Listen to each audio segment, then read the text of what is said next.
Hi guys, so in today's video I want to address a question that I get asked a lot, like a lot, and hopefully some of you will find this useful. It will just help you make your own decisions about what you want to do in terms of using different platforms and stuff like that. So obviously you clicked on the title, you know that I'm going to be talking about why I use different investment platforms. So I do get asked on a regular basis, why do you bother having like free trade, trading 212 and now stake?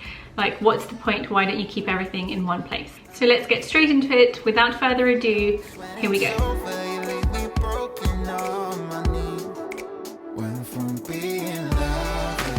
So the first reason is risk. So this is the fact that all firms that are regulated in the UK and protected by the Financial Conduct Authority are protected up to £85,000 per person.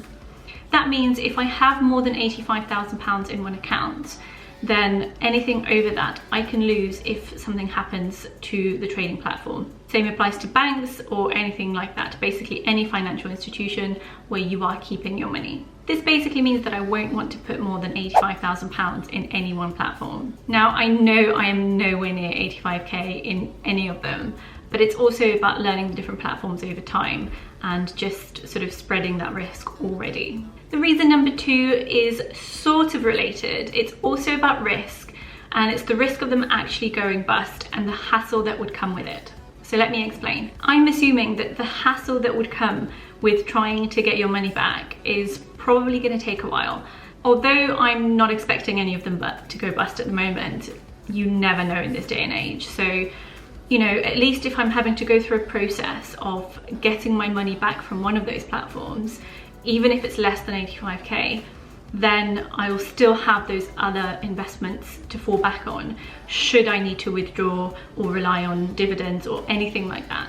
Now this will be even more important when I actually reach a level of financial independence where I will be actually relying on my investments, whether it's in full or in parts. You know, if I'm getting, you know, say £300 a month from dividends that I'm relying on, if that was all coming from one platform and it went bust and I had to wait to, you know, get my money back, that could mean that I have, you know, no funds to fall back on for a few months. So that's partly why I'm trying to spread the risk even now as well. So reason number three is increased competition.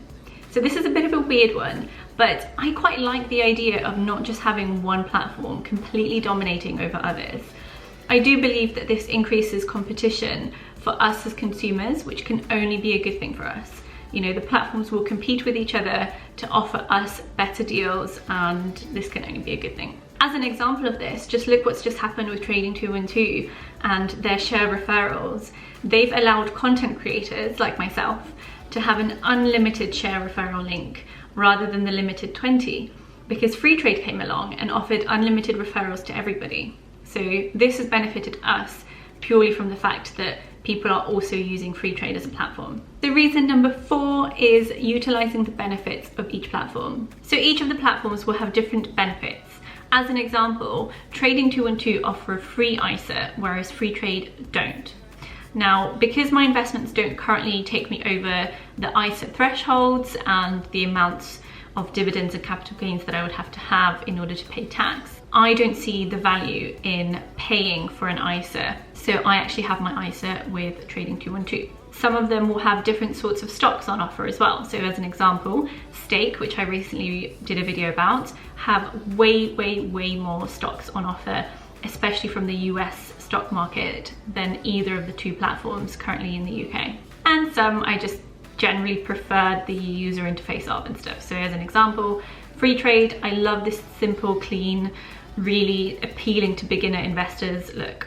And reason number five is I'm aiming to have different uses for each of these portfolios. So this isn't something that I've done just yet, but it is something that I'm planning to do.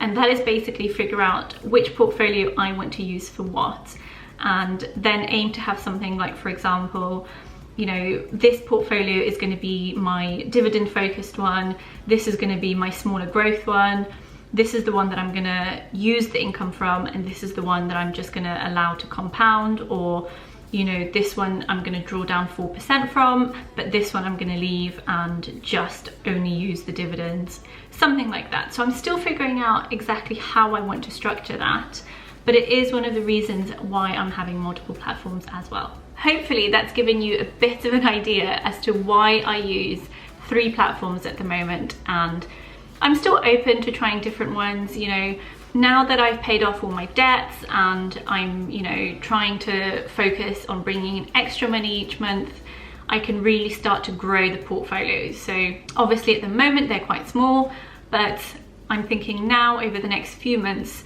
things are really going to ramp up and I'm going to be able to put a lot more money into those portfolios. Especially from January, I've got a couple of other things that I need to spend some money on before that, but come January, pretty much most of my additional income is going to go into investments. That's it for this video, guys. Hopefully you found it useful and it's given you something to think about, and I'll see you in the next video.